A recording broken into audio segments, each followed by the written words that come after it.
started live from Rochester. Actually, tonight we're live streaming this for the first time ever, as far as I know, for Post-Bulletin Dialogues. And that's courtesy of the school district. It'll be available on the district site as a live stream, of course, and on the Post-Bulletin site, and we'll also have it available for you to enjoy as many times as you like on replay. I'm Jay First. I'm the managing editor of the PV. Thanks for being here, and I think we got just the right sized room, actually, the way it turned out. And for a crummy night, on a night when there's a good political debate to watch on TV tonight, I think we're doing pretty well. Joining me here tonight, I think you know why we're all here. It's to talk about the school referendum, which is coming up on Tuesday. Starting from my right, Fran Bradley, former member of the House of Representatives, and Greg Gallas with the Rochester Tea Party Patriots. Brenda Lewis with the school district, assistant superintendent. Mike Munoz, the superintendent. And Cathy Nathan with the Alliance for Strong Rochester Public Schools. I appreciate that they could all come on short notice. We only put this together less than 2 weeks ago. As you may be familiar, we do these every month at the public library. We've already done one this month. I figured I'd already punched my ticket for this month. But in the end, we saw an opportunity to really do some good and get people together and ask their questions and get as many answers as we can tonight. So that's what we're going to do. Those of us up front here are only going to say a few more words before we get to your questions. So hopefully you've brought a bunch of them.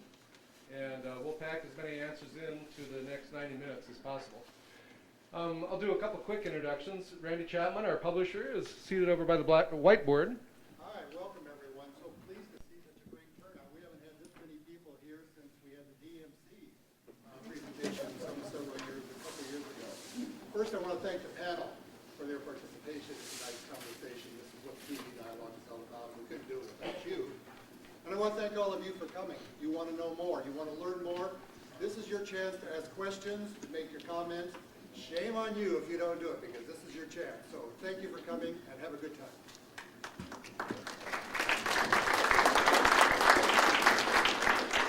And thanks to Randy, we have cookies here tonight.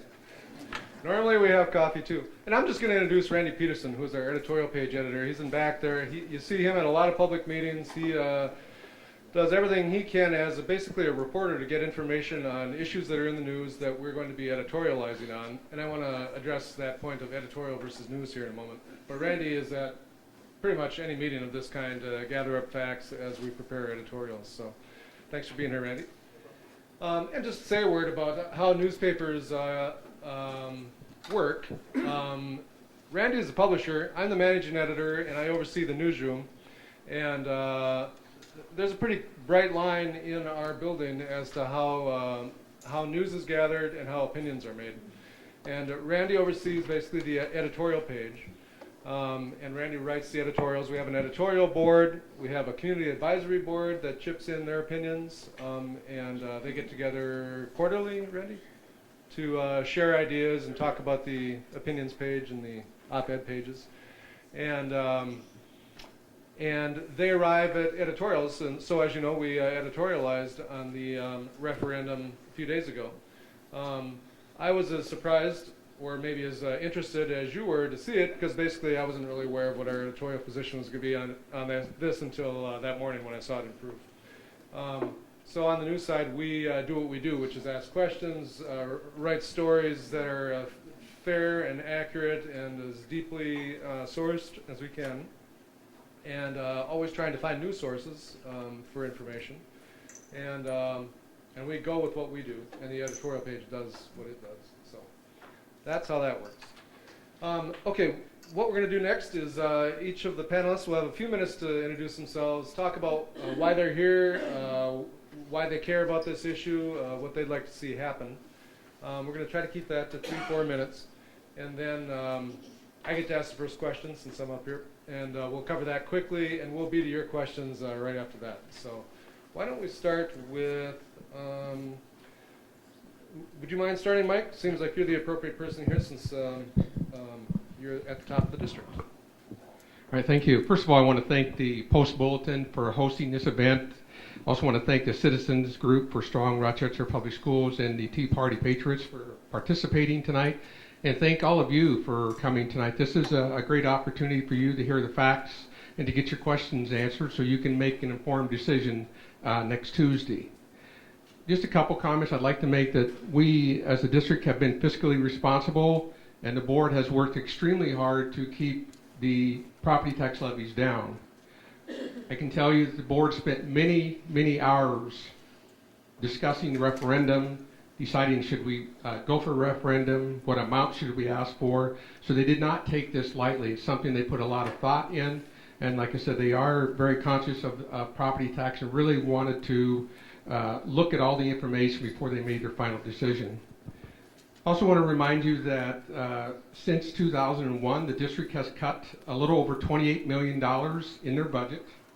Also during that past 12 years, our state funding has increased about 1.4% annually over that 12-year period. And sometimes I get asked, you know, I don't have a child in school. Why should this matter to me? And one of the things I want to talk about is that strong schools lead to strong communities. And in order to have a strong community, you have to have a quality education. Your students have to graduate from high school. A high school student who does not graduate from high school earns less than $8,000 less than a student that does graduate from high school. And why is that important? Well, if that's $8,000 less that they make, that's less property tax, less taxes that they are paying. The other thing that we need to think about as a community is that if we have an educated community, it's going to draw businesses to want to invest in our area. And so it's extremely important that we do have a strong educational system so we can continue to do that. And finally, I'd like to say, you know, a graduate or a student who has a good quality education increases the purchasing power and also increases the local economy. Thank you. Thank you, Mike. And not to be too clever here, but why don't we mix and match a little bit? Do you want to go next, Greg? Sure. Well, my name's Greg Gallas. My name's Greg Gallas. I've had a very fortunate opportunity in this community to participate in the Rochester Public Schools Strategic Planning Committee. I was actually one of the core members. I also currently sit on the CTEC IT Advisory Committee. It's given me a very good insight of what's going on in the district. I also ran for school board. And as running for school board, you get kind of drawn into budgets, how schools operate, because those are the kind of things that we need to know. When I was approached by the community and when the Tea Party board discussed coming out against this referendum, I had visions of 2010. We had a previous administration that did nothing but spend and spend and spend. And they took the reserves down to almost their bare minimum. I would have hoped, and I almost prayed, that under a new superintendent, under a new school board, that we would not repeat the same mistakes we did under the previous administration. And to me, that's probably one of the most disheartening things, because the district has roughly spent $33 million of its reserve funds. And I don't know on what. And I haven't heard from district officials or the board what they really spent $33 million on over the last 4 years. I could make some suggestions, and in fact, I'll refer to my op-ed piece recently in the Post-Bulletin that Brandy was so graciously to print. You know, we've seen the one-on-one technology program. While none of us will disagree that technology is key to student success and the student future, because I know first graders who know how to run an iPhone better than I do, and I work in a technology business. Could we address the fact that the board saw fit to increase the compensation for Edison administration by 13%, knowing full well over the past 3 to 4 years we were facing a deficit? It's those kind of financial decisions that I and many of this community are calling into question. And it's not just me. I have received more phone calls more emails in support of at least standing up and questioning what's going on in the Rochester public school system. And I applaud the Post Bulletin tonight. I applaud Mike, Cathy, and Brenda for being here tonight so that we can have an active discussion, because I think that's what makes an informed an electorate, and that's my main focus for this evening. Thank you. Thank you, Greg. Next, how about you, Cathy?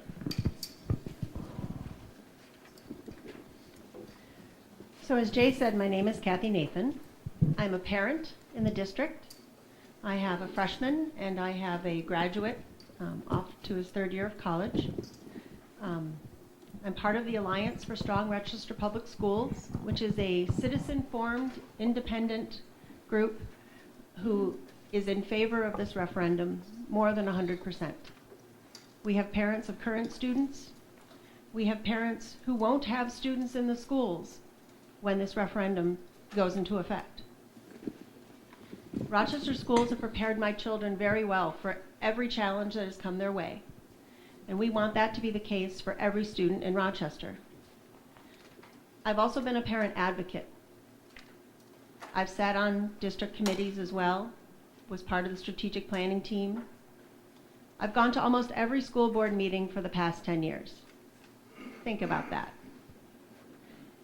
I have a background in public policy, so I have an interest in government and having things run effectively.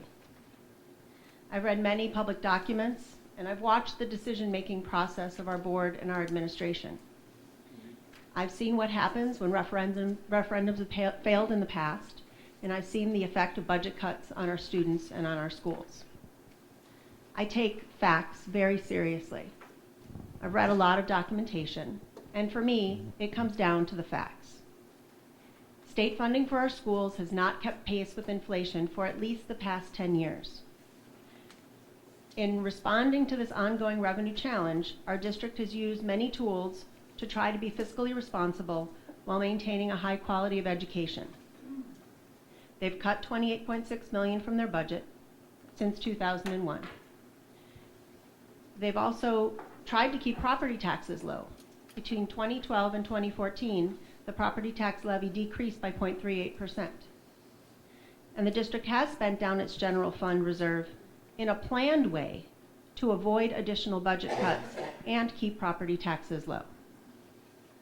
But we're at a point where we need additional revenue to prevent $14.5 million more in budget cuts.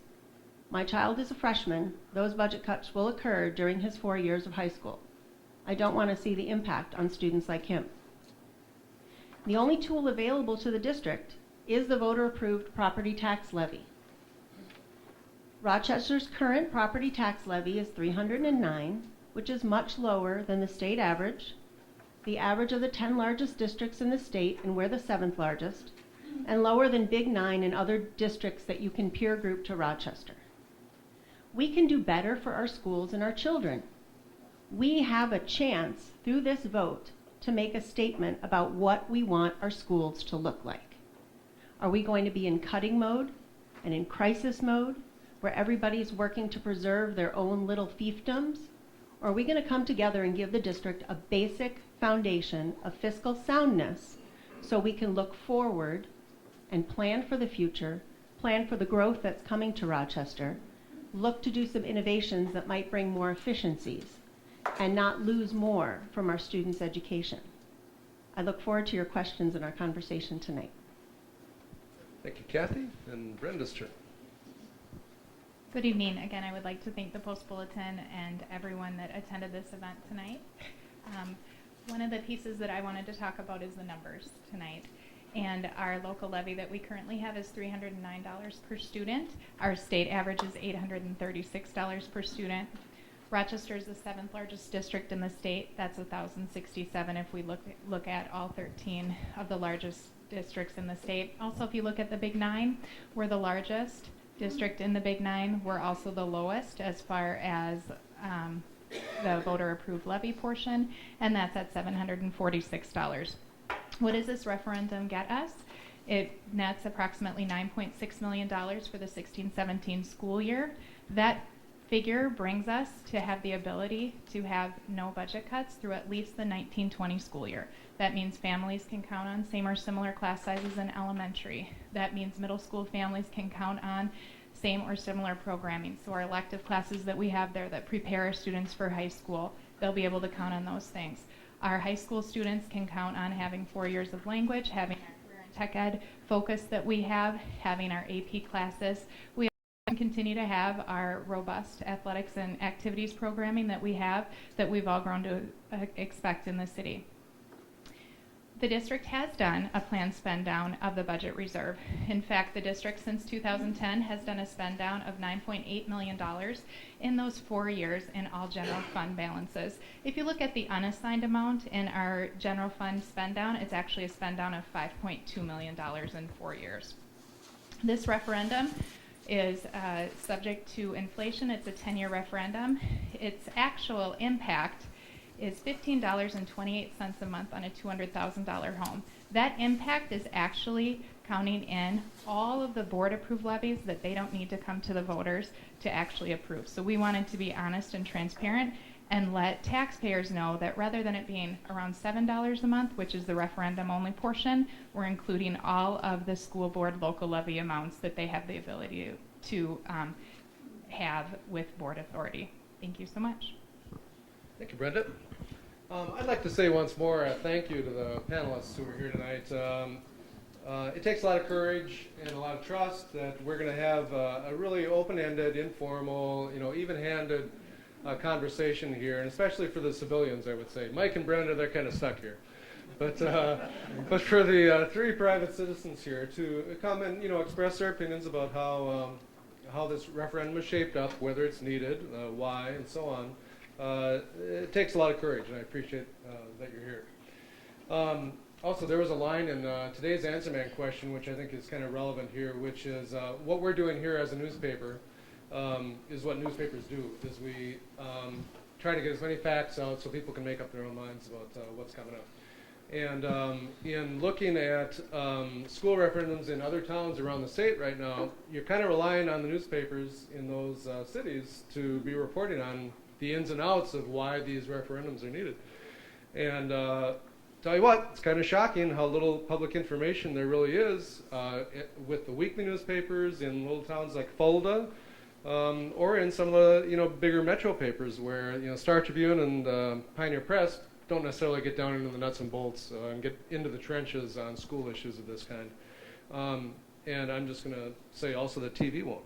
So if you want to see what a newspaper-less future could look like, you should look at the information that's available on school issues in smaller town Minnesota right now, because you won't find a lot.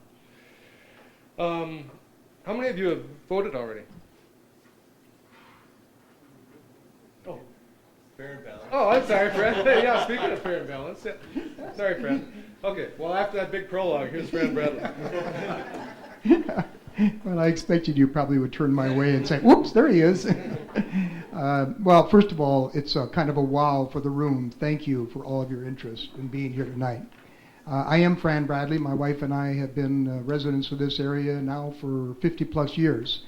I want to start with an expression of thank you and respect.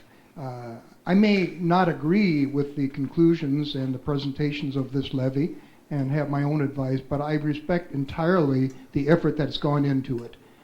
I happen to have been chairman of a large committee in the legislature, Health and Human Services, and I know how difficult the business of balancing large budgets, and we can talk numbers all day, but there's always estimates within the numbers, and there's going to be differences of opinion sometimes on even what those numbers are. But even though I have a difference, it doesn't diminish at all the respect that I have for the effort that the school board and the staff did. Thank you for that.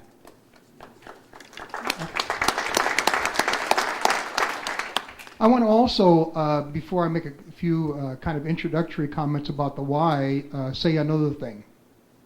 I love kids, and I respect education. And I think in having an honest debate about this, once in a while some of the rhetoric is not helpful. And to accuse people of not loving kids because they would vote no or yes or whatever is not the kind of thing that I think is helpful to this. And I just want you to know, Mary and I have had 4 kids that have gone through the Rochester School District. We were chair of the Rochester John Marshall graduation party. We're heavily invested. We've got 5 grandkids, and one of them is in the school system right now.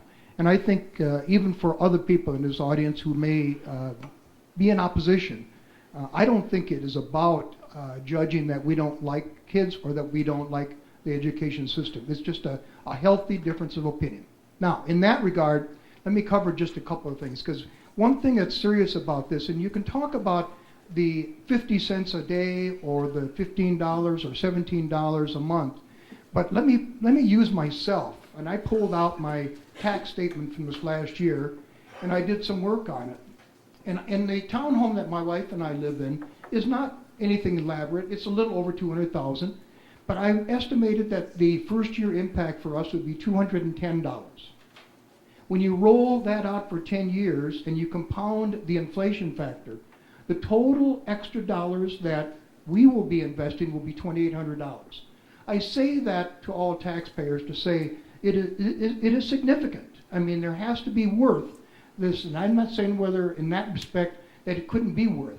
I have questions about whether or not there's sufficient worth.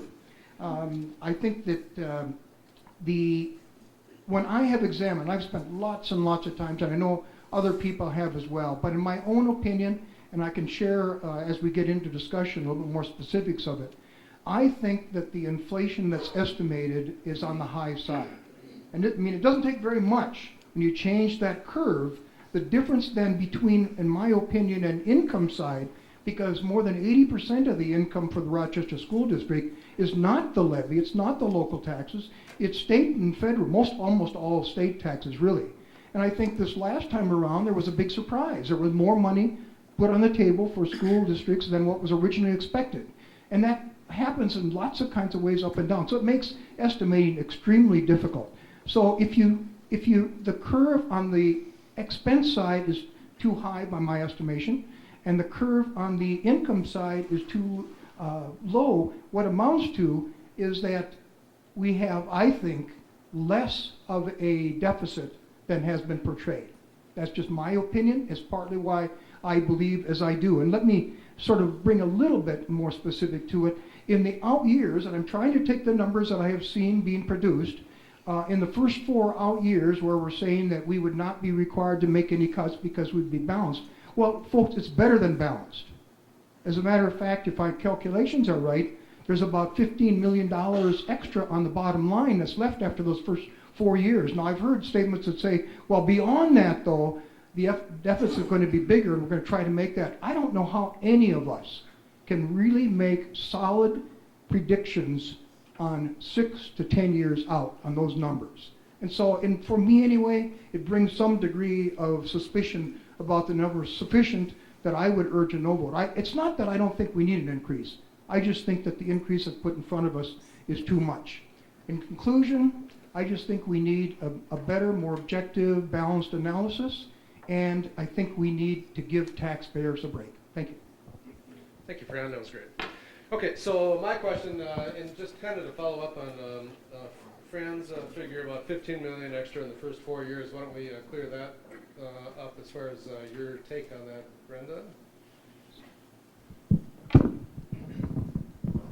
Fran raises an excellent point. So this generates, as I said, during fiscal year or during school year 16-17. Sorry about that. During school year 16-17, that generates $9.6 million. The deficit is $3.8 million.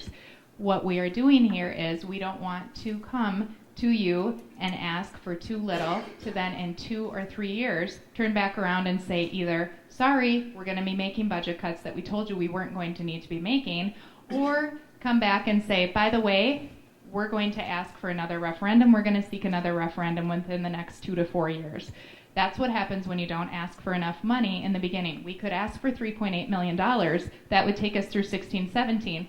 But then after 16-17, we'd be facing budget cuts. As was talked about earlier, we're facing $14 million of budget cuts through the 19-20 school year, which equates to about 220 staff positions in our district. Again, as we've talked about, the local levy amount is 12%. the state funding level of our general fund is 81%. When we have 1.4% over the past 12 years, on average, has been the state funding level, and inflation has been 1.8%. That's what we have to take into consideration. Yes, we did get a 2% increase this year, which equates to $117 per pupil unit. But if you look over the past years, 2% is not where the average is. Fran, do you want to respond to the budgeting process? Well, it sounds like I'm using the right numbers, so in that respect, and I understand the desire to not have to come back. I just think that we're putting an awful lot of trust in estimates in further years out that by my experience and having been there, done that kind of thing, I'm not sure we can do. And unfortunately, who's left holding the bag is the taxpayer. Yeah, I'll talk a little bit about how we do long-range financial planning. And I agree, you can't, I don't think anybody can predict the future, financial future that far out ahead to exact. But we use past history, which is about a 3% increase in our cost for everything every year. And we did factor in after next year's 2% increase that was out of this last legislative session to a 1% increase.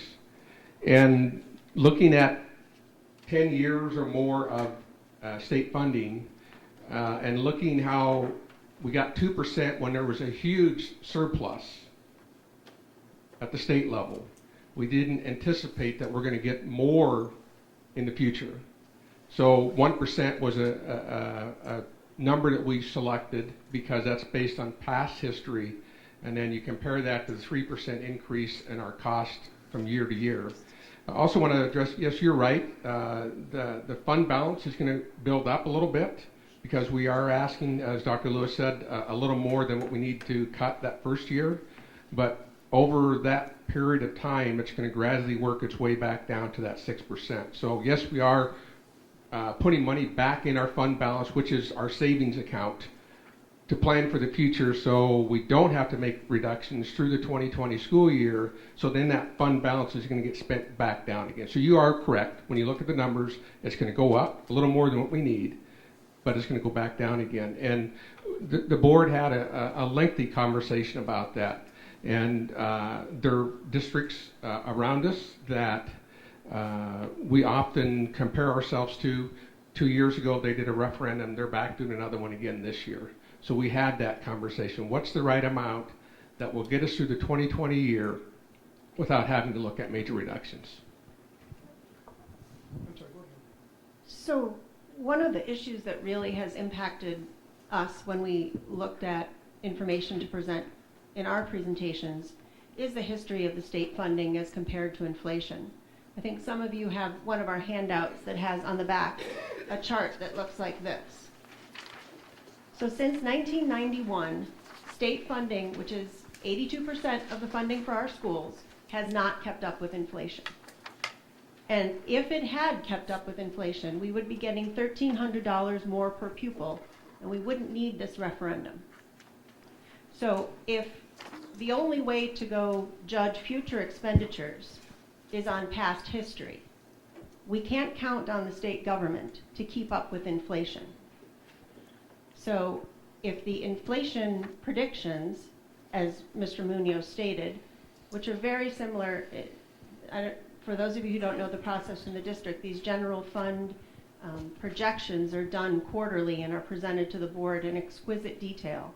And they give the details of every factor that they factor in: health insurance, wages, utilities, every factor that leads them to estimate their expenditures and then their estimated revenues, and they project forward for those 4 years.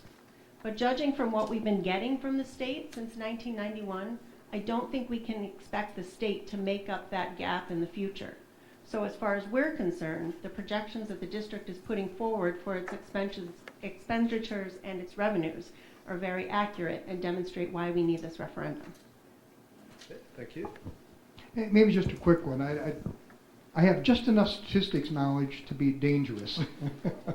But I looked at the past 10 years, And yes, if you take the collective amount, it is a little over 3%. However, normally when you look at trends, you take out the high amounts because they are anomalies. There's one year which, for example, was 15.9%, another year which was 10.9. Otherwise, they're more in the, well, one at 7% and so forth, but most of them are 1% or so. If you take those two high ones out, then the 8-year average becomes less than 1%. Now, you can argue whether that's legitimate. I mean, that's fair. I don't know for sure what those anomalies are, but I can tell you that in the work that I have seen many times on studies, you try to take out the anomalies, and that's another reason why I conclude that. Thank you, Fran. And just one more thing. We've contacted the Minnesota Department of Education, and for the next 2 fiscal years, the legislature this past session realized that schools in the greater Minnesota area, non-metro districts, needed money, that the funding wasn't there for them. So, according to the Minnesota Department of Education, Rochester Public Schools next year alone will receive, on the low side, an additional $3 million of unplanned revenue. And I have not seen anything from either side about where that's been taken into consideration. And again, in the 2017 school year, according to the Minnesota Department of Education and what the legislation passed, we could potentially see another $2.8 million in 2017. So it's their report, and if anybody wants to question it, please contact the Minnesota Department of Education because the report's available. So, there's some additional revenue that makes up for the shortfall. Is that accounted for somewhere? So we have about 18,000 pupil units. Next year's increase that we would have from the state is $119, so it's about $2,142,000 that we would be looking at, and that is planned. That's part of, as we talked about, each year our costs go up. The funding is $119, which represents a 2% increase, so $2,142,000. Last question, then we're going to your questions. But so how large will the fund grow before it starts being drawn down again, if it's going to wind up at 6%?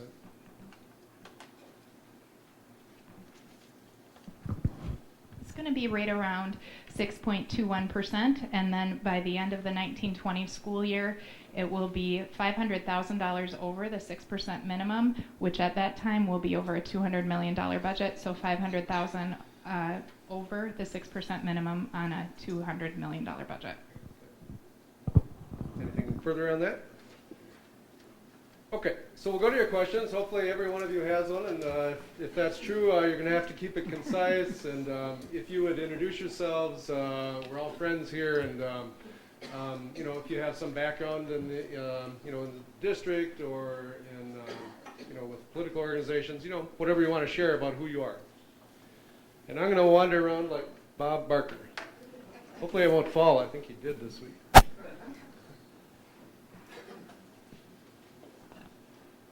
I'll be glad to lead off. I'm Glenn Faith from the Kutzke Park neighborhood, live out on 1st Street. 1983 is a historical fact. We lost our neighborhood school. We didn't lose programs or teachers or classrooms. We lost the whole school. Matter of fact, the school board purchased that property in 1916 during World War I for $16,000. That's $16,000, and they sold it to United Way for $1. Now, that's the history of some financial management in my own immediate neighborhood. However, apart from that, can any of the discussants give us real spreadsheets of what programs are going to be cut, what personnel are going to be cut, and or what personnel or programs are going to be saved with these various financial plans? And we have to look forward to the future here. And we're talking about generalities and millions of dollars and years and slopes of curves, but exactly what's going to get cut and what's going to get saved in a spreadsheet. Okay. So how would you like to respond to that, Mike? Yeah, first of all, there has been no decisions on what will be cut. If it doesn't pass, the first thing the board will have to make a decision on the process that they want to use in making reductions. I think in previous years they've formed a community committee. I don't know if that's what this board will do, but that will be the first step. We did, however, share some potential things that could be looked at. When you're cutting $14 million after you already cut $28 million over the years, there's not a lot of fat around the bones. So you're going to be trimming and breaking, cutting off bones, but everything's going to have to be open. Extracurricular activities, academic programs, transportation, everything will have to be looked at. We did give some examples in 2010. I think one of the reductions that we hear a lot about is class sizes. In 2010, I think they cut over $9 million. That was the year before I got here. The class size at the elementary level went up 3 students per class. So that potentially could be one. Another one could be transportation. Right now, we transport kids 1.5 miles away from the school. That maybe that goes out to 2 miles because you're not required to do it beyond until it gets 2 miles away from the site. So that could be something that could be looked at. But nothing really has been decided. I think on our one-sheeter that's available to the public, those were just examples. There were some specific classes that were listed. Those were just examples that we have a guide in place that we typically like to have at least 20 students in a class before we run that class. And sometimes we get creative when we get students from the other 2 high schools, either through technology or they come to that site so we can have 20 kids in that class to run the class that the kids want. But some of the examples of the classes on the one-sheeter are ones that we currently are running that are under the 20. That would be something we may have to look at, that if it doesn't meet 20, we just don't run that class. So nothing officially has been decided. I will tell you that we would have to look at everything from academic to extracurricular and a variety of any other options that's available. Is it fair, do you think, to call this a defensive referendum where you're trying to avoid bad things happening, or are there ways in which this is framed as, how do you sell this to people other than that it's defensive? Well, I guess I don't see that we're selling anything. We're just providing facts. I mean, the facts are 80% of our budget comes from the state, which has been stated here. That has not kept pace with the cost of living. The district has cut $28 million. We look at what our per pupil levy is already. The facts are we have to find more money in, or we have to make $14 million of cuts. I don't see it as any kind of tactic. It's just the facts. We want to be transparent with the taxpayers. This is what the financial situation of the district. Here are 2 options. This is the only way that public schools can get additional funding. You can't get it from the state pretty much. In a good year for the state, we got a 2% increase. That's when the economy's good. Typically, it's 1%. So we can't count on the state, as it said earlier. So the only route that we have to get additional funding in is to go to our property tax route or make reductions. Greg, would you say that an appropriate amount of information has been released in terms of what might happen if the referendum is not approved? If the levy's not approved? No, absolutely not. It's just examples of what could be cut. Where's the hard evidence of planning on the superintendent and his staff and the school board to say, if we don't get this money, if the voters don't have confidence in how we've administered this district, where are the specific examples of what the district would have to cut? Don't go into this saying, if you don't vote for this, we're going to cut this. And this affects teachers. It affects class sizes. I don't know that. They haven't been able to provide that specific information. And I think that's what would help a large number of us either get on board or keep the stance that we have because we don't know. Yeah, I guess I I understand that point. I tend to look at it a little bit differently. One, if you are on the receiving end of those cuts, do I want to get the almost 3,000 employees riled up and you're going to potentially lose your job because we've made a decision before we've even had to make that decision to make reductions? The other end is I think our community can look at the history of the district when they've cut $28 million already. It's not something new to the district. They're familiar with it. They've seen how it's impacted class sizes. They've seen the elementary programs that have been eliminated. I constantly get asked, when are you going to bring back industrial tech and all these other what I call will courses, exploratory courses at the middle school that were cut during the budget cuts? I think there's plenty of history in this community to have a general understanding of what types of things are going to be cut, how it's going to impact students. And I guess I just will respectfully disagree that I don't think the community needs to know specifically what's going to be cut because that hasn't been decided. And I don't think that's something you decide within a short period of time. Can I just, and a point of clarification, and I think the district can help us out with this. They've used the $28 million number back to 2001. Many of us, I know in this room, were around for the previous administration, so we know that the majority of those cuts happened during that time frame. I'm very curious, since 2010, 2011, what specific cuts has the district made in the last 4 years?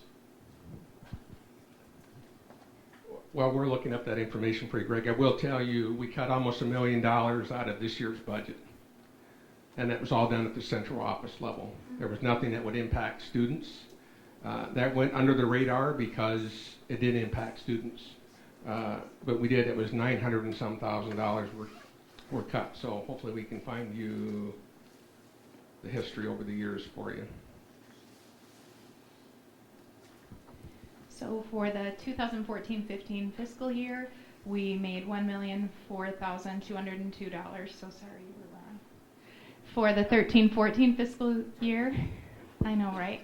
$63,466 in cuts. For the 2011-12 school year, we made $927,300. For the 12-13 school year, we made $565,032 in enhancements. Can I ask you a question? Why don't we finish here, then you can add on to it.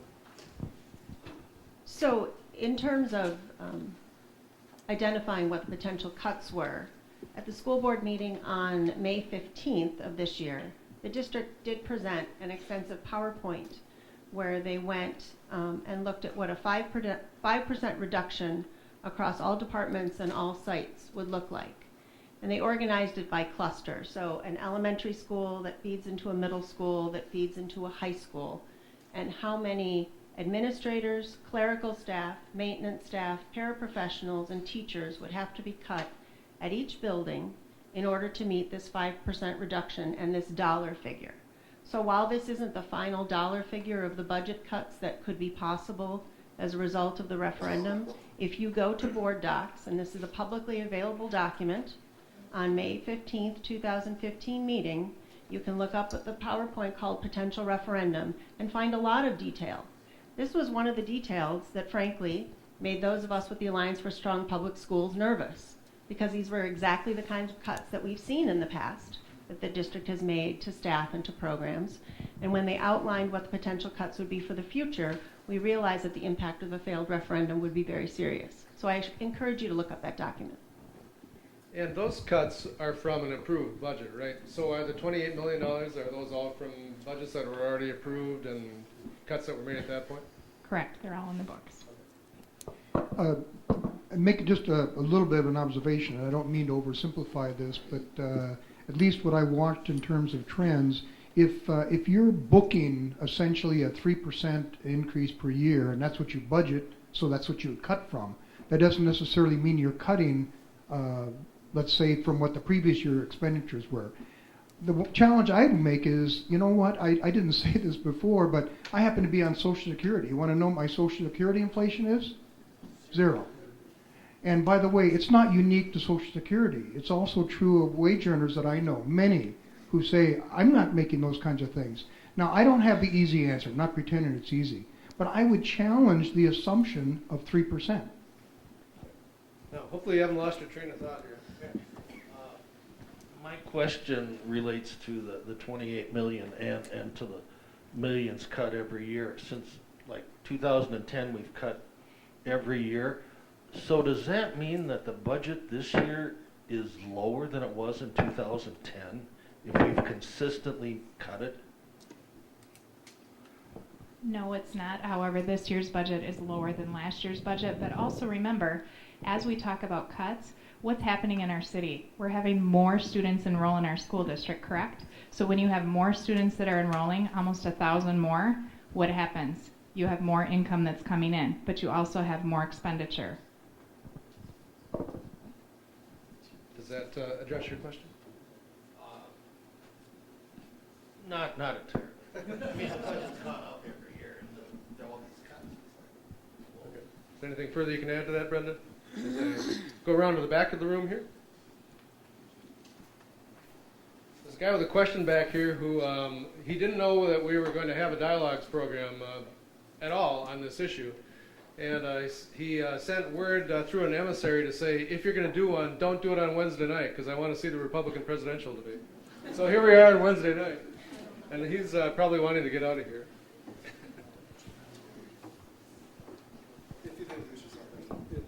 I have the actual figures, should you want them? Oh yeah, go ahead. Okay. So if we looked at going back to, let's start with 2009. The budget was $149 million. I'm going to just round here. 2010, $148 million. 2011, $152 million. 2012, $176 million. 2013, $173 million. 2014, $192 million. 2015, $190 million. Okay, my name is Barry Skolnick, and I have some problems with certain things that are going on in the school system. For example, symbolically even, I know that the executive staff gave themselves relatively large salary increases in the last year. I'm just wondering, in face of the fact that the average person on Social Security is getting zero in terms of their increase, I'm just wondering if it would have been better to pull in their belts and not give large salary increases to the executive on the school staff. And if you, another question has to do with the 39 staff teachers that you pulled out of the classroom. Some of them, I'm not sure if some of them are helping students, but I'm wondering how many of them don't really interact with students at this point. So again, the salary increases, what was the urgency in doing that in view of this supposedly horrendous budget, and also the 39 teachers who aren't teaching? Yes, I'll take the first question. You are correct. There was a 13.3% increase. That group has not seen a raise since 2006. And also there was 1 year, I think it might have been during the 2010 year, when the cabinet took reduction. That was part of one of the budget cuts. So what we did is, working with the board, we looked at the comparables. We don't believe we have to be the highest paid group, but we try to be somewhere in the middle to be competitive, so we can maintain the people we have or bring in quality people when we need to. So you are correct. It has it was an increase of 13.3%, but they hadn't seen an increase since 2006. If you look at that same period of time from 2006 to last year, that percentage isn't close to what all the other employee groups have gotten during that same period of time. Talk about the instructional coaches, etc. So in our district, we do have instructional coaches. We do have instructional coaches in our district, and their job is really to be providing professional development and ongoing training for our teachers. Without these positions, we would be spending money in other places of professional development, such as hiring out consultants, sending people to workshops and trainings. This is a continuous improvement model that we have for our teachers. It's also required as part of the teacher evaluation process. That's a mandate through the Minnesota legislature. Of these positions that we're talking about, 1.5 are funded out of integration, 11 out of staff development, 12.75 out of site comp, 0.5 out of Title I, 3 out of state special ed, 8 out of third-party billing, 0.25 out of ALC, 1.5 out of general fund, 0.5 out of early childhood family education. Of those positions, if we were to make cuts in those positions, 1.5 would be able to replace the current teaching that we have in our district, because you cannot use these funds in a manner that replaces current positions that we have. And just to clarify, I think one of the most hard things to understand about public school funding, for me it's easy. I have one pot of money and I can spend it any way I would like to. We have multiple silos that could be only used for certain things. And the number of positions that were funded out of professional development funding, that money can't be used to put in a classroom teacher. It has to provide professional development for teachers. So we have chosen to use expert teachers to do what we call job-embedded professional development. They're in working with teachers side by side, team teaching, modeling, providing opportunities for our teachers to get better. So that's a funding source that if we didn't pay those 13 people out of that funding, they would go away. It still does not give us that money to pay for teachers. So as Dr. Lewis said, only 1.5 of all of those positions are funded out of general fund that we could be used for classroom teachers. The ones that are funded out of title funding, that's federal funding that can only be used for providing support in the areas of reading and math. So, and I know it's hard to get your arms around that because this school funding is very complicated, and I've worked in 2 other states, and Minnesota is the most complicated school funding I've ever seen, and as far as all the different silos and the restrictions. So I know it's very difficult unless you're in public education to have an understanding of that. But you are correct, we do have a lot of people, the number that was mentioned, that are providing support for teachers, but we're using funding that's the purpose of that funding. Yeah, just a quick point of clarification. And thanks, Mike, for that. That was helpful. So what I think I heard you say, just for clarification, is that the district chose to take the compensatory dollars at the 12.75 FTEs and focus on instructional coaches versus keeping those staff in the classrooms to potentially lower class size. School sites actually choose the supports that they want, so those are funded out of site dollars, not district site compensatory dollars. So both the district and the site chose not to lower class sizes. Many of our class sizes are below the target. That's also a usage for compensatory dollars. So having an instructional coach in every building, part of the instructional coaches are funded out of site compensatory, but also our site compensatory pays for a lot of other positions in our district. Correct. So it was just clarification, it was a choice. I want to follow up a little bit with what Mike said, and I think, I guess I don't know all the formulas from the other states, but I suspect you are absolutely right. And frankly, it is one of those opportunities for Rochester and other greater Minnesota. I think there's a huge inequity in funding in Minnesota on a per student basis, which frankly I don't think has a good scientific objective basis. It was, in my opinion, politically manipulated by people who understood how to manipulate the system. So you have metropolitan, especially Minneapolis and St. Paul, if I may use that, receiving significantly higher per student rates. And it's an issue that Greater Minnesota has tried to work on for years. But if we could ever do it, it would be an opportunity for the Rochester School District and others to bring better equity to funding. I would actually like to point out the top districts in the state by their rank and the levy amounts. So the top district owner, which are the top amount, which any of you know this district, please raise your hand, is Chokio, Alberta, $3,942. Kitson Central, $3,846. Milroy, $3,498. Herman Norcross. So as I keep going here, It's not until number 10 that's St. Louis Park, which is a metro district. So it's not all the metro districts that are at the top.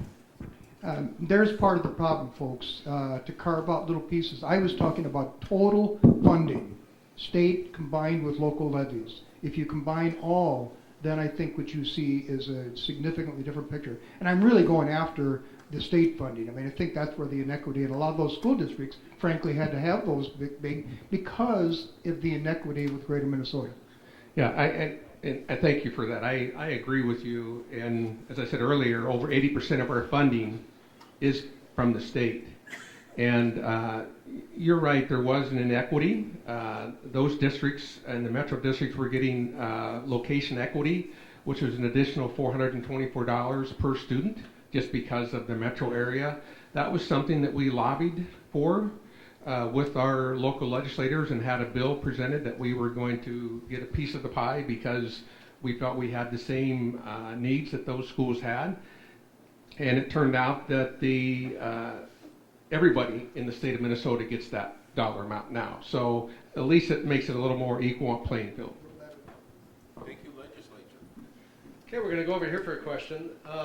Before I get there, hopefully somebody's got one on this side. I want to follow up on the administrative issue. That seems to be a flashpoint for some people. And, the catch-up compensation that, has been approved over the last year kind of reminds me a bit of the trouble that Governor Dayton ran into when he tried to catch up with some of his department heads last year, and it was an unpleasant experience for everybody involved, I think. But is there any second thoughts given to maybe it would have been better to wait until after a referendum to do that? To be honest with you, that decision was made before the decision to go to the referendum. As we go through our negotiations, that was a group that we looked at that we were way out of whack, I guess I could call it, compared to districts that we typically compare to, and that was a group that we were way under. Like I said, we're not striving to be one of the highest paid districts. We try to be in the middle of comparable districts, and we believe it helps us, as I said, maintain quality people and be able to retain them, and also when we're out looking for replacements that we can attract quality candidates, and you have to be able to compete in order to do that, and that was the main decision that went to that. As we looked, as I mentioned earlier, they have not seen an increase since 2006, and it was something that we felt we had to do. And also to put the administrative costs into some perspective, Rochester schools spend $471 per student on administrative costs, and the state average is $704. 4.11% of the operating expenditures in the district is spent on administration, and the state average is 5.68. And as the Post Bulletin pointed out in their editorial, since the 2010-11 school year, administrative costs are only $46,000 above the district's 2010 budget. So from our perspective, looking at the numbers, as Mike said, we're not looking to be the top. We are right there below the state averages. Okay. Jay, if I may add something to that, because this is something that has a topic that's been out there, and this year we added an assistant superintendent. Last year we added an assistant superintendent, but that position replaced two executive directors. We had an executive director of secondary, we had an executive director of elementary.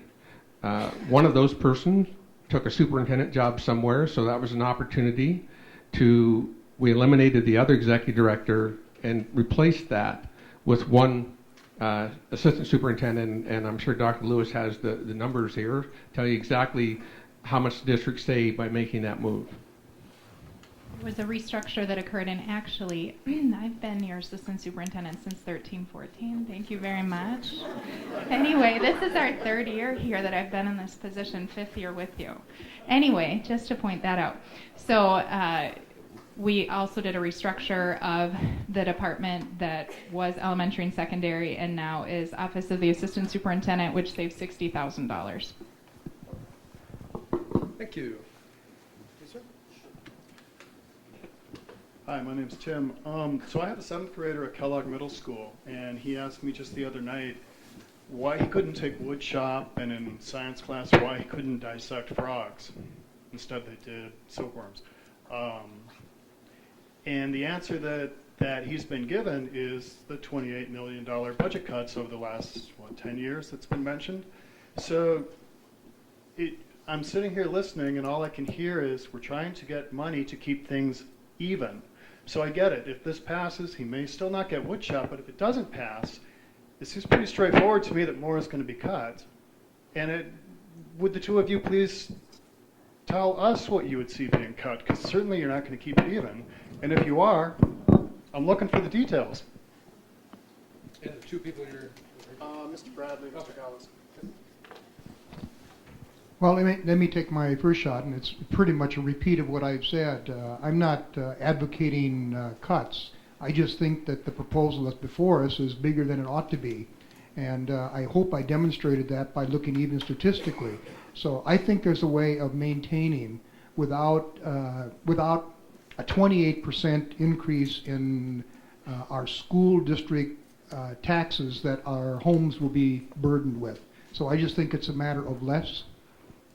Not that we should be making cuts. Now, the process between, if this is turned down like I'm suggesting, is there a chance that you can come back? I'll assume that there probably is, because there's always opportunities to come back, but that's kind of what my path would be.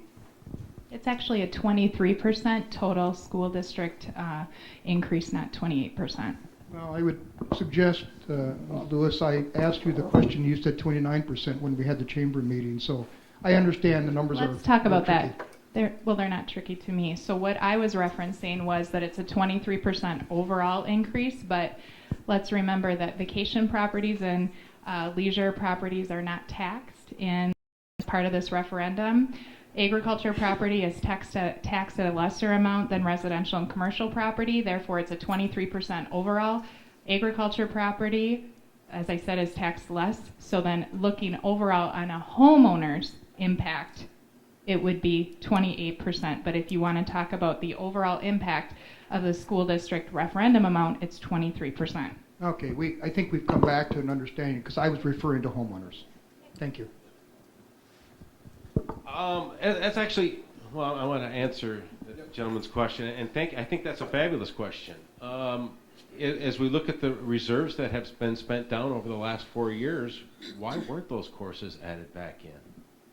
Why weren't more student opportunities provided?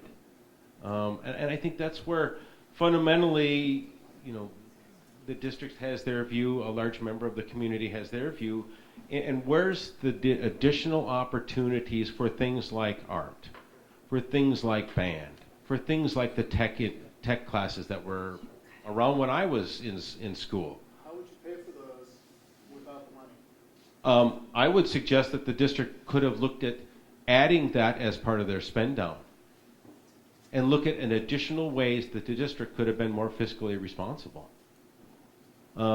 Yes, they We're here. Pardon? Throw out some ideas then. I just did. You could have taken the $33 million that the district has spent in its surplus revenue and added those courses back in for the students, providing them that additional opportunity. And when the surplus is spent, what happens? That's a good question. That's a fabulous question for the administrators and the school board on the choices that they chose to make about how the district chose to administer the district. So the spend down of the fund balance that we're talking about was $9.8 million in the general fund balance, as I talked about, and 5.2 in the unreserved, unassigned general fund. So 9.8 or 5.2, depending on how you want to classify that. The third, well, would you like me to answer that question? Yeah, but I prefer that you wait until I come to you, before we start calling up questions. Also, on that point, can we expect to see that program be brought back with the approval of the referendum?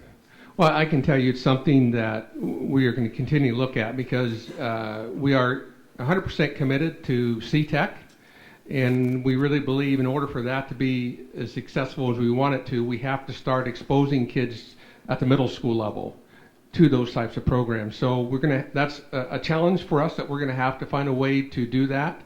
I'll tell you, the process that you're going to have to use is exactly the process we used this year. When I was working with the cabinet, my directive to them was, if you want to add anything different, what are you dropping?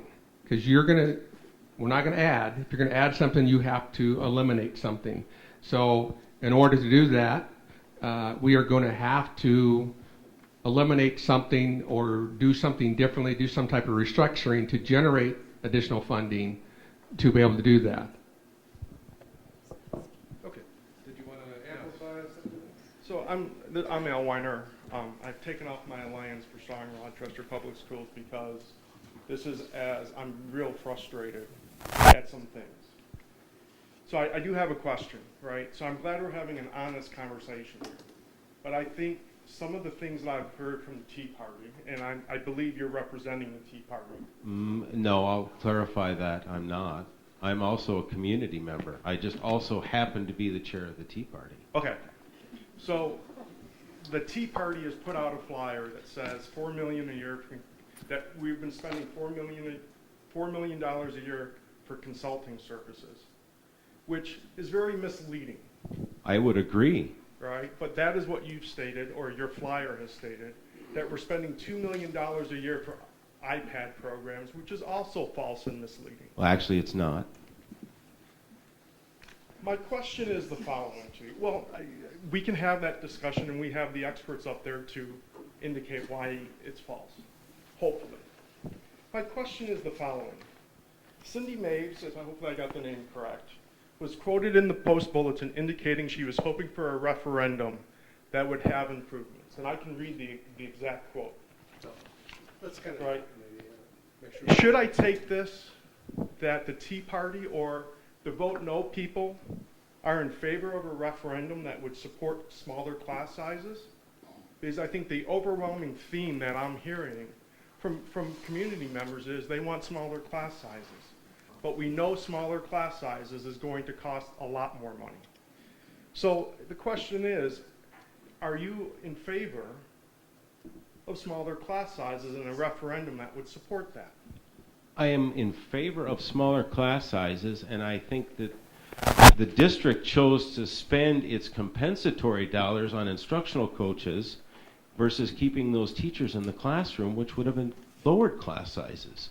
Now, I understand it's the district's prerogative to choose, and its building's prerogative to choose on how those compensatory dollars were spent, but they were given an opportunity to provide more staff to the students, to lower the class sizes, and that wasn't a choice that they made, which is perfectly fine, but it's their choice. But that's not being honest, because... It's not? No, because to get smaller class sizes, we're going to have to build more schools, because they've already stated... That's a fabulous point. Al, I couldn't agree with you more. As this community grows, the district's going to come back after another levy, because we are going to need more schools. It's a fact of life. Rochester is growing. The projection for DMC is anywhere from 30 to 40,000 new people in this community over the next 20 years. The district will have to come back to the voters for a specific levy for a building. That's coming down the pipe. We know that. And I don't think there's anybody in this room that would disagree that education is probably the most important thing to this community's future.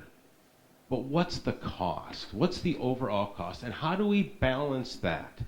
The county is looking at assessing a fee against our against our property value to provide a mechanism for lower income families to either afford rent or purchase a home. If we look at what's going on in Rochester today, and even the Answer Man, thank you, Jay, well, I don't know that it's you, published an article saying that the cost of living in Rochester is getting to be almost too expensive. Between the county and the city assessing roughly 14%, and now the district asking me as a property owner to cough up another 28%. Now, granted, that is just against the value of my home. But I'm not getting those type of increases as a private citizen to help pay for that. I think Fran pointed out an extremely valuable point, that how many people here are in retirement? How many people got an increase in Social Security? And I don't believe that any single person who didn't get that increase also feels that education is vital. But what's the cost to us as a taxpayer? What can we afford to pay? I think the district maybe overreached this time around, and I think if they were to have on the ballot, we know that X amount is expiring in the next year or 2 years, depending on how that works out. I don't think any of us would be here having this discussion if it was a break-even deal. We'd all say, yep, understand that you're going to be financially strapped for some particular issues, but I don't think any of us wouldn't have come out in support of that. Well, Greg, I wouldn't have, because a 2-year Band-Aid is not enough for long-term planning for the district. And it's also a very short time period for a child in the school. This 4-year time frame where we're not going to have budget cuts allows a kindergartner to get almost through elementary school, allows a middle schooler to finish middle schooler, and a high schooler to finish high school without budget cuts. Those are significant portions of a child's educational life. And to have that uncertainty both as a parent of a student, as a teacher in terms of retaining quality staff and knowing what their district is going to look like, the 4-year time horizon is very important in planning the referendum. I think what's more important in the conversation is, I think I said at the beginning, I'm a stickler for the facts. And some of the facts that you mentioned in your editorial, and you've mentioned at the table tonight, I think do mislead the public in terms of their perspective on whether they can trust that the district is going to spend this money accurately. And let's start with, you keep using the $33 million of the reserve and you keep asking where the money went. And you just alluded to the fact that maybe the district could have added more programs back instead of spending the reserve. Well, if you look at the budget document for every year, there's a letter from Larry Smith. And Larry Smith writes every year what the amount of the reserve that has been spent down and why. And every single year, the reserve is spent down due to the lack of adequate funding increases in the general education basic funding formula from the state of Minnesota, and to prevent additional budget cuts to our programs. So the reason we've had to spend down the reserve isn't because the district is just spending the money. It's because the difference between expenditures and revenues has to be made up somehow, and the only source is the reserve fund. The second piece I want to talk about is the iPad program. You've claimed that it's, well, there was $2 million, it was $10 million, there were different versions, but anybody, again, can go to board docs and you can see the document where the iPads were leased over the next 4 years for $1.42 million at a cost of approximately $370,000 a year. That is the current cost to the district of the pilot iPad program that's in 6 schools and some of the high schools. So if we're going to talk about making our decisions about our own property taxes and whether this money is going to be spent adequately and whether the district has been spending money adequately in the past, let's make sure we're using the right facts and the right numbers and not mislead the public into a vision of how the school district has or hasn't been performing financially. And I couldn't agree with you more, Cathy. Thanks for that. Let me right into this. Here's a publication that was put out by the Rochester Public School System. There's over 8,000 iPads. If you would like, I'll read it verbatim. RPS currently supports approximately 8,000 staff and student iPads. Now, at a cost of, what's the cost per iPad? $347? Let's talk about the facts. This is your publication, not mine. That's where we have questions. Because we hear we've only spent $101.4 million. I said, so it's the questions that we don't have good answers for because the numbers consistently change when a question is asked or how a question is asked. I disagree that the numbers change, at least not on our end. You can go to board docs. It's exactly in there, just as Cathy mentioned. And yes, we do have 800 iPads. Many of those were bought. Excuse me? 8,000, sorry. 8,000, officially, 8,000. And many of those were purchased prior to this last phase one. It's been out in the public multiple times. It's $1.42 million over 4 years. It's not $2 million a year or $4 million a year. That's what we've spent for the phase one. Yes, all those other iPads were purchased earlier, some by the district. We had an individual give $50,000 to buy 2 sets for classrooms. Districts have used, or some of the buildings have used some of their funding. What's that? We've used, the district gets lease levy dollars. We've used that. So I think you're correct. We do have 8,000, but you keep referencing that we're spending that a year, and we're not. $2 million a year in an iPad program. Here, watch me closely so we get this correct. It's Yep. $1.42 million In for phase just, one. Just technology. Phase one. Just the That's iPad. for the iPads and carts. So it doesn't For include 4 years. the additional technology For 4 staff, years. the new network. The technology staff hasn't changed. It's Your the same. technology- We've restructured it, but it's the same number of people. Okay. And then while we're talking about facts, let's talk about my favorite topic, the garbage truck. Now, Greg, you were quoted in the paper to say that we have a new garbage truck. I don't know where it's at. You implied that, I don't know what your statement meant, but you implied that I don't know if we were buying individual parts so we could run it by the school board so they wouldn't know we were buying these parts for the truck, and then we have somebody hired to put it together for us. That is not true. I don't know where you got that idea. When I first got here, we were going to purchase a new truck. And we decided not to purchase a new truck, and we kept the old one. I can give you the exact dollar amount of what we spent on the 2 trucks since I've gotten here. It is $136,000 to keep them up and running.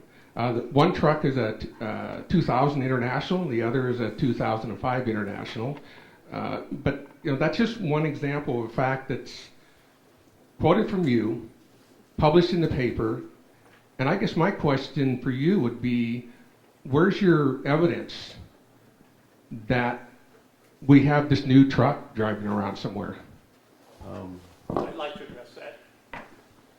2 months ago... I've asked the question to Greg, thank you. No, well, I have an answer because I've seen a truck. Why don't you tell me who you are first? My name is Kurt Ruby. I live in southeast part of town by Birmingham High School. My wife and I go to Walmart on a regular basis. One about 2 months ago. And I could even call my wife on the phone right now and ask her, do you remember seeing the garbage truck that's had Rochester Public Schools on it? And we both looked at ourselves and said, what the hell does the city doing, or the school district doing with a truck? Now, if that's it, then somebody's driving around town and trying to pull a fast one on you guys. No, you misunderstood what I said. We own 2 trucks. I'm not denying that one bit. One's a 2000 and one's a 2005. So And you we make money off the county city because we do some of their hauling for them. So that's not the debate. The debate is Mr. Gallas made a statement that we purchased a new truck, and we have not purchased a new truck. So you bet we do have 2 of them. Why do you have them? That seems ridiculous. We found that we can. How many operators do we have in this town? We have plenty of them. Why don't you let him answer? Yeah, what we found out is that we can haul our own garbage cheaper than when we can contract it out. So can I. Well, that's why Good point. That's why we're doing it. That's why we haul our own garbage. But you guys aren't in the business to do that. We don't pay you guys to do that. Okay, We pay we're you to gonna- educate our kids. We're going to move on from the Oh, garbage garbage. truck. Well, Jay, can I give just a little bit more history on the garbage truck because I was there for the I'd discussion? really rather not. I just want to say one thing. One of the things the school board took into account when they were talking about the garbage truck was safety to students. Because they had problems with contractors in the past driving through playgrounds to pick up the garbage while the students were there. And they couldn't get the drivers trained and timed when they were contracting out with an external garbage company. Having our own garbage truck, having our own drivers, training them, arranging our own schedules, reduce the risk to our students. I know you want to move on, Jay, but can I get an answer from Greg on his evidence for this truck that he quoted in the paper? I think we're just in another minute here. Go ahead. I'll make it quick. I just went through the checkbook and I found truck parts. And they add up to that amount and they're garbage truck parts. So I actually spent the time to go through the checkbook. I'll leave it at that. Okay. Now, do you have something really entirely off topic here? Well, I think I'm Hank Irick, by the way.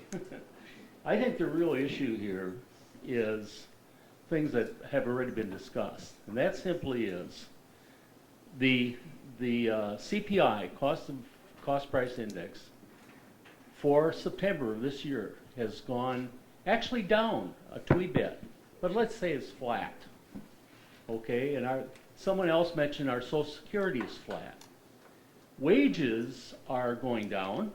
If you consider inflation, they're actually going down. Now anybody can look these numbers up. They're Bureau of Labor Statistic numbers. If you don't believe me, look them up. So all this is going on. We have extremely low inflation. We have a large number of retirees in this community. And yet, you're asking for 28% from homeowners. From homeowners. You're asking for 28%. I guess I'm just at a loss to know how you can possibly do that. I mean, I've spent years at IBM in resource planning. And to me, it's incredible that you can ask for those kind of increases. And the other point is terms of planning, at IBM, we never really relied a lot on any planning beyond 2 years. You can't do it. And you don't have any magical way of doing it either. So the best you could do is maybe 2 years with any accuracy at all. So I don't even know how you can talk about years beyond 2017. But my big question is this. How can you justify those kind of increases in the kind of economy we've had? And I guess I'm at that higher level rather than talk about garbage trucks. Okay, so speaking of the consumer price index, which is the first point that you brought up, so 1.4% is the average we've seen in state funding over a 12-year period. That same 12-year period, it's a 1.8 CPI. That doesn't sound like a lot. That's actually the equivalent of 10 teachers times 12 years. That's 120 teachers. Also, we'll talk about the levy increases that we've seen in the district. In 2015, it was 9.88%. In 14, it was 0.28%. In 13, it was negative 1.41%. And in 12, there was no levy increase. Could I ask a follow-on question to that, to her comment? Go for it. And that is, I'm not talking about 10 years ago.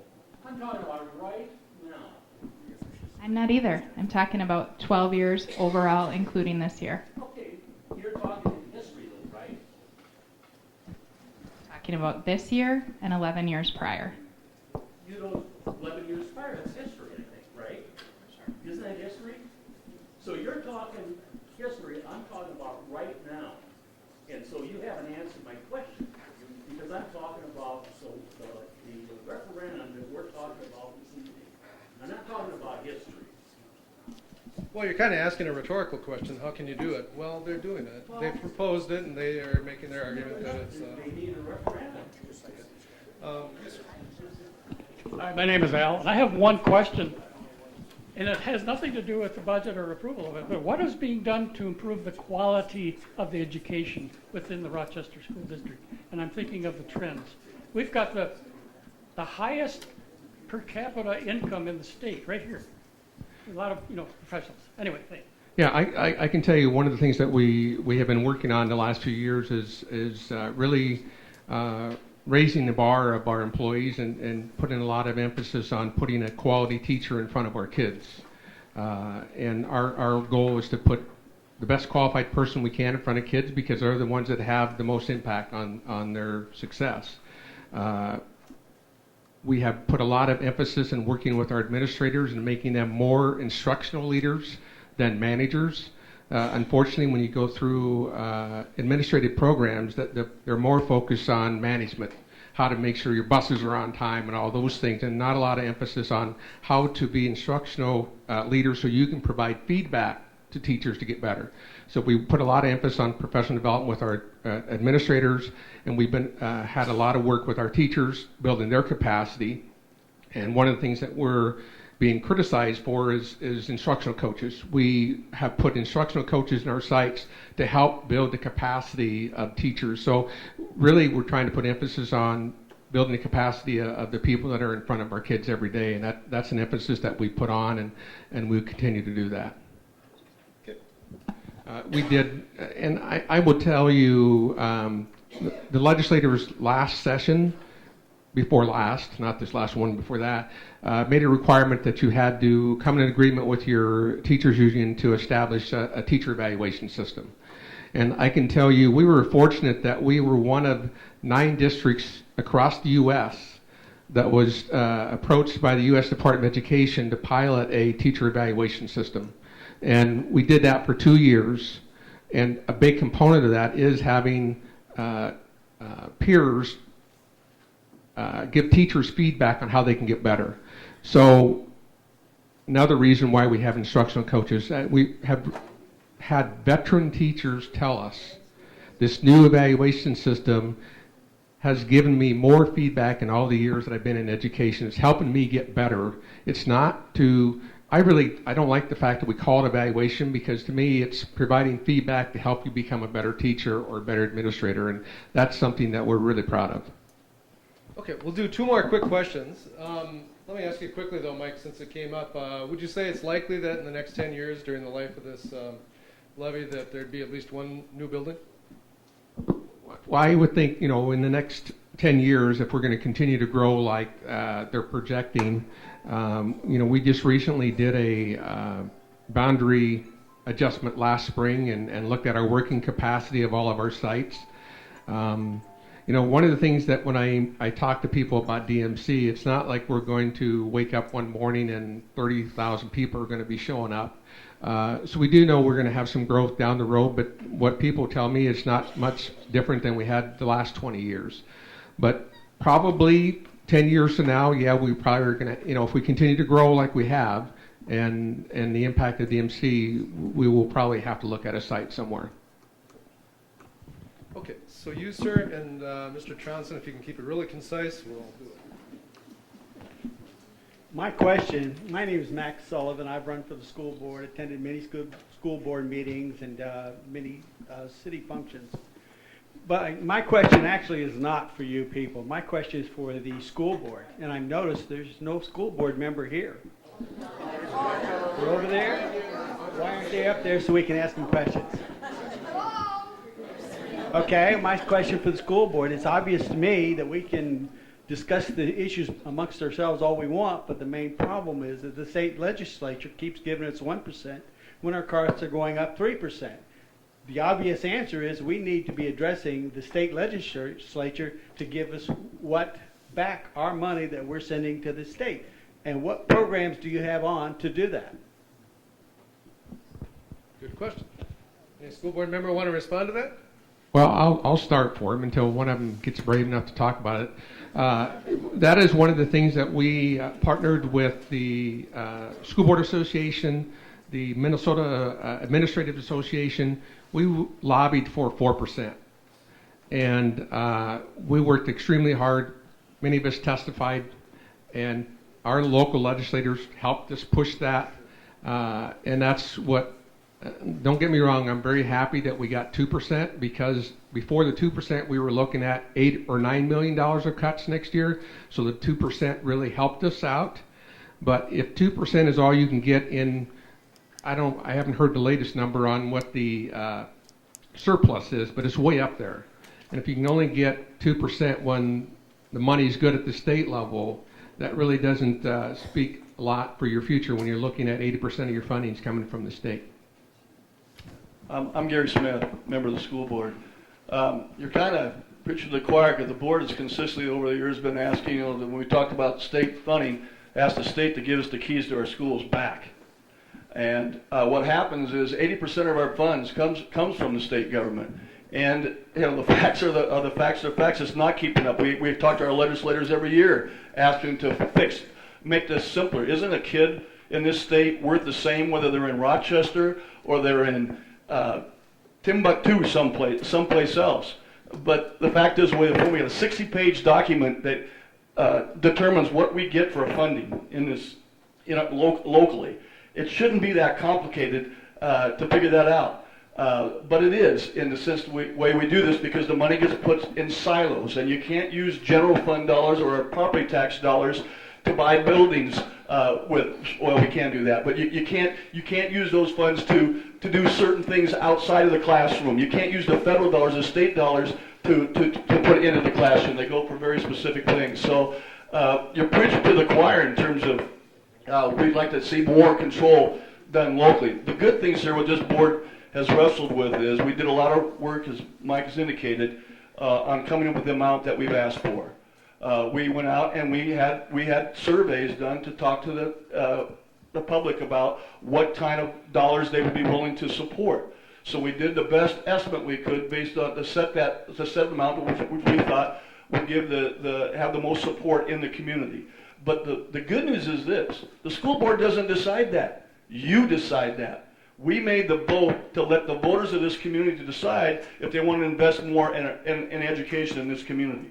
We cannot be a 21st century community and be the growing community without having an education system that is up to that. We're going to wrestle with the result of this either way what happens. If we have to make cuts, we'll make those cuts. You can trust that the board will do what it has to do to make sure that the budget is balanced in the long run. But the bottom line is, and we can argue about what a fact is and what a fact isn't. We can have disagreements about that because there's lots of ways to interpret this thing because it's very, very complicated. I can see where you get a $4 million consulting fee. If you look just at the budget line item and what the title of that budget line item is, you can say we're spending $4 million on consultants. But the fact of it is, it isn't what, it's a line item that the state prescribes that we put, a category that we put into that line item. So there's a lot of ways to get confused on the numbers here. It's very, very complicated. I would just ask people, talk to your children, talk to your grandchildren, talk to your spouse, talk to your significant other, whoever, and have that conversation around the table. Is your child getting the good education in this community? Do you want to see that continue? Well, next week you get to decide, are we going to have more resources to invest in our children's education in the future, or are we going to have less? Because I tell you, if it doesn't pass, the maximum levy we can set will be less than what it is this year. So you'll get a very small, tiny decrease. The other thing I will say is a 28% increase in the general fund budget or the property tax does not necessarily equate to a 28% increase in your specific property tax bill. It doesn't. 28% doesn't mean you're going to be paying 28% more in taxes for schools. There's a lot of things that go into that. Anyway, long-winded, but thank you. Well, Gary, you're a politically savvy fellow, and maybe Fran, you can respond to this too while I track over there. But so, what's the biggest obstacle to state reform of the funding formula? I think it's having that conversation. It's a tough conversation to have right now. That a lot of this happens up in the legislature. We have people who are on school boards who get elected then with that background experience, get elected to the legislature, and they go up there, become part of that debate, be part of that debate that takes place up there. And I think really what we have to do as school boards members, I think school boards in this state, I think the School Board Association can do a better job of getting school boards together to talk about and prioritizing. If the school boards of this state lock arms and go ask the state to do something, I guarantee you that legislature will roll over, because they know there's all those elected officials out there, local student board members, who could take their job if they don't do the right thing.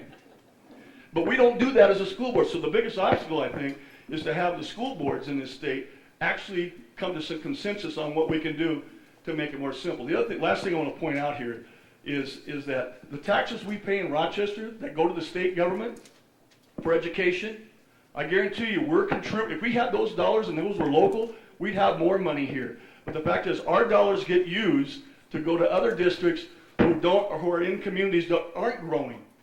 And so part of what the legislature does from a policy perspective is try to level the field, means it takes some of our dollars that we have here and put them someplace else in the state to make it equal. I mean, this is part of the complication when you get into when you talk about a state funding formula. We're trying to make everybody the same. We want everybody to do the same, to have the same opportunity. The fact is, it's very expensive to do it that way. You want to take a swing at that, Fran? Yeah, I'll try. We've had proposals, frankly, that were really kind of simple. They were basically one student, one price. I mean, because that really, I think, is the way you need to start. I mean, because it's such a frickin' mess that if you try to tune it and the edges, you just almost can't do it. It's just too complicated. But when you put a proposal like that on the table, everybody jumps to the books and looks at what does it mean to me in my school district, and if it's negative, you're against it. It's just the way the game's played. And the power that has been, the political power, has been in, particularly, if you will, the Twin Cities, especially the core metro area, and their influences to turn those around. And so a proposal, which I mean, I realize it's a bit of an oversimplification. You'd probably have to bring back some kinds of other kinds of adjustments, but wouldn't it be great to bring it back to ultimate simplicity and then adjust it a little bit so we get out of the mess that we're in? It is so bad. It was estimated when I was there that there were probably only 4 or 5 people who really understood the system. And one of them writes a book that he publishes for the legislators about understanding education funding. And by the way, if you want to go to sleep at night, try reading that book. Okay, last question. Keep it nice and tight, and maybe on something we haven't talked about yet. Jan Tronson, just a question on your numbers. As we all look at the paper and read the paper, we see our property values in Rochester over the last 6 months. Everything with DMC, you see about a business owner, his parking lot goes up from $45,000, is valued at $245,000. Our homes are doing the same. What I haven't heard tonight from either side or anyone is, have you figured those numbers in? As the property tax, the people coming to Rochester, they're bidding on houses. That means in your neighborhood, if someone's bidding on those houses, the price of that house goes up. So therefore, when you always tell me about a $200,000 home, that money, the thing is that the price of real estate in Rochester is going up. When it goes up, so does my taxes, because they now are saying my property is worth more. But I haven't heard anyone here say that you're willing, after 3-4 years, if you have a surplus, which I believe you would have a huge surplus, that you would shut it down and come back. What I see what government does with surplus is they spend it. So again, as I see Rochester grow and the property values, what property is selling for in Rochester is skyrocketing. So therefore, that $200, that $200,000 home, that won't be the average anymore. The $300,000 home is going to be the average, and then you look at taxes at that. But no one addressed that question tonight in all your figures, because you can't. 2-3 years out, how can you do that? So you're asking us to look at a referendum to support the kids for a huge number. I'm retired, I got 0. The county wants more, city wants more, state wants more, you guys want more. I'm all for quality education. But again, I'd rather see you do it and come back to us more, to be more realistic versus having this huge amount of money. And anybody at 6 figures taking a 13% increase, shame on you. You are correct. We don't have any impact on assessing the value of your property. That's done by someone else. So we don't have any influence in that area. So you're right. All we can do is tell you if your house is currently valued at $200,000, this is what your increase is going to be. And then I think Dr. Lewis would also like to add a comment on that. So the way the referendum works is $527 is the additional amount. That's times our pupil units, which is approximately $9.6 million. That's all thrown in the pot and spread out among everyone that is paying their fair share. So as property values go up, that fair share is actually spread out more. Thank you, Brenda. We don't typically do closing arguments, but tonight it's a wide-ranging enough conversation, and it's kind of a nice way to sum up what we've heard here. So maybe starting with Fran, what's the most interesting and relevant, maybe eye-opening thing you heard someone say tonight? Well, it had to be something I must have said. I'm sorry, folks. You got to understand, I don't have that kind of ego. But to me, I think the most important consideration to me is taking a taxpayer's perspective on it, and to bring question to the assumption that we're sort of entitled to grow this enterprise that we call our Rochester School District by 3%. And I think we need to challenge that, however we do it. So that would be my primary point. Okay. And maybe just to kind of mix it up a little bit, how about you, Cathy? And then we'll come back. And I won't forget one of you guys. Most interesting thing you heard? Most interesting thing I heard. Well, I am encouraged by the number of people in the room tonight who came here to get information. And I am aware of, and have been aware of the whole time, about the differing perspectives, whether it's a personal perspective as to the impact on your personal taxes, or whether it's a personal perspective as to the impact on your child. I would hope that as we go to Tuesday and we make our individual decisions, that we take the time to look at all the information that is available. The district has a wealth of information on their website about the facts. Our website, strongschoolsrochester.org, also has an FAQ with a wealth of information about the facts that have been talked about tonight. These are real numbers. This is a real financial situation that we're in, and we have a real solution, which is to pass the referendum on Tuesday. Okay, Greg, what'd you hear tonight? I took a tally of the people asking questions tonight, and there were more people who had questions for. I'd say that's a random moderator looking for random moderator, but nonetheless, I just found it interesting that there were very good questions, and I compliment Brenda, Mike, and Cathy for answering the questions and taking the heat for but those were difficult questions. I watched the room, and I see heads nod when some of those questions got asked, and it's like there's still a lot of questions out there. And I don't know that we got a lot of good answers. I think we all, every single one of us, want what's best for our students, whether they're our personally, our grandkids, whatever. But 28% on top of the 14% that the county and the city is asking at this point in time is a bit excessive. And I hearken back to a city council meeting where the council was looking to excise a stealth tax of $1 a month for natural gas, for your gas fees. And this community came unglued over $1 a month.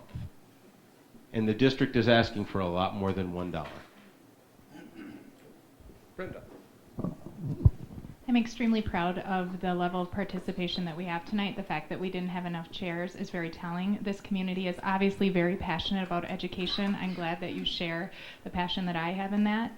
I am going to deviate a little bit, Jay, sorry, and tell all of you, please vote. You can absentee vote now all the way up through Monday. You can do that in the Edison building. You can also vote, obviously, at your polling place on next Tuesday. Get the facts. If you have any questions, you can email me directly. My address was in the Post Bulletin. Otherwise, it's easily accessible on the district website. You can also email through the referendum email inbox. If you email me at about 2 in the morning, I'll probably get back to you about 6 or 7 in the morning, but usually I'll get back to you within minutes of the time that you email me. So please take that time. I'm happy to field any question that you have. Hey, Mike, you have to make up for, since you deviated. Now you have to be even more insightful about the most interesting thing you heard here. Well, sorry, Jay. First of all, I want to thank everybody for coming, and you know, a couple things I'd like to say. First, it's our job to give you facts and give you information so you can make an informed decision. That's our role as a district. I will tell you, and I think I said this earlier, our board is very aware of the impact this is going to have on individuals. And they struggled with this deeply. But they were elected by you to be advocate for the students. I was hired by the district to be advocate for this year 17,445 students. That's my job. I truly believe what we're asking for is the best thing for our students. I am just like the board. I understand the impact this is going to have on people, but I also understand the impact of not having a good quality education, what it does to communities. Because I've been in a community that suffered through that, and they haven't recovered. So, as Dr. Lewis said, if you have questions, don't hesitate to call. Use the website. We'll respond to your question. We're not going to debate one way or the other. Our role is to provide you answers to your questions. So that's what we plan on doing. And thank you again for the Post Bulletin. We appreciate this opportunity. Thank you all. Amazingly articulate and well researched and well understanding of. You understand the issues well, and I really appreciate that you're here. I think the sample ballots in the paper again this Saturday. Not too complicated in terms of the ballots this year, but we'll have a lot more reporting over the next week. We have a few more letters probably to run, don't we, Randy? I think the deadline closed, but thank you again for being here tonight. You contributed and made this what it was tonight. I really appreciate it. See you next time.